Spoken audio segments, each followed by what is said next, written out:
স্বামী বলছে পর্দা করো, ভালোবেসে বলছে তুমি পর্দা করো, তুমি আমার অনেক প্রিয় একজন মানুষ, তুমি বেপর্দায় বাইরে যাবা, লোকজন দেখবে, কেমন হয়? ঠিক আছে, তোমাকে তো আমি বিয়ে করেছি, তুমি আমার মানুষ, তোমাকে দেখবে কেন?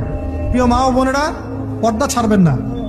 আপনাদের জন্য 4টা কাজ: স্বামীর আনুগত্য করা, লজ্জাস্থানের হেফাজত করা, আপনার 5 ওয়াক্ত সালাত ঠিকঠাক মতো আদায় করা, এবং রমজান মাসে সাওম রাখা। নবীজি বলেছেন সাল্লাল্লাহু আলাইহি ওয়াসাল্লাম, জান্নাতের যে কোনো দরজা দিয়ে ইচ্ছা আপনি প্রবেশ করতে পারেন। আপনার জন্য সহজ। আর স্বামীর আনুগত্য বলতে আমি বুঝাইনি স্বামীর দাসত্ব করতে হবে, এটা বলিনি। এখনকার কিছু ফ্যামিলিস্ট মেয়ে আছে, ওরা আনুগত্য শব্দ মনে হয় যে দাসত্ব মনে হয়। আনুগত্য দাসত্ব এক জিনিস না। আনুগত্য কি? স্বামী কোরআন সুন্নাহর অনুকূলে কোনো কথা বলেছে, আপনি মানবেন।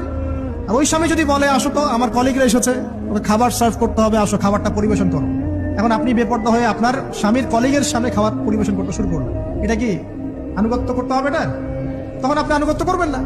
সিম্পল, কোরআন সুন্নাহর অনুগত্য কাজে আপনি স্বামীর আনুগত্য করবেন, বিপরীতে গেলে আপনি করবেন না। স্বামীর আনুগত্য মানে স্বামীর দাসত্ব নয়। আর এই হাদিসটা আপনি কেন ভুলে যান যে আল্লাহ রাসূল সাল্লাল্লাহু আলাইহি ওয়াসাল্লাম বলেছেন, আল্লাহ ছাড়া যদি কাউকে সেজদা করা যেত, সম্মান বুঝাচ্ছেন, আল্লাহ ছাড়া যদি কাউকে সেজদা করা জায়েজ হতো, আমি মেয়েদেরকে বলতাম যেন স্বামীকে সেজদা করে।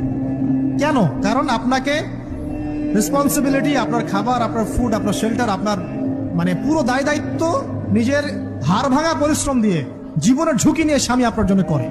সে আপনার সম্মান পাওয়ার যোগ্য তো? সে কি আপনার সম্মান পাওয়ার যোগ্য নয়?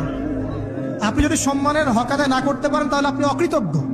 আর অকৃতজ্ঞ মেয়ে কখনো জান্নাতে যাবে?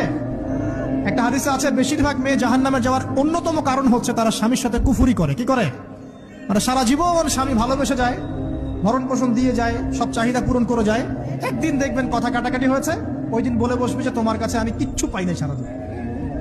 এই যে কুফরি, এই কারণে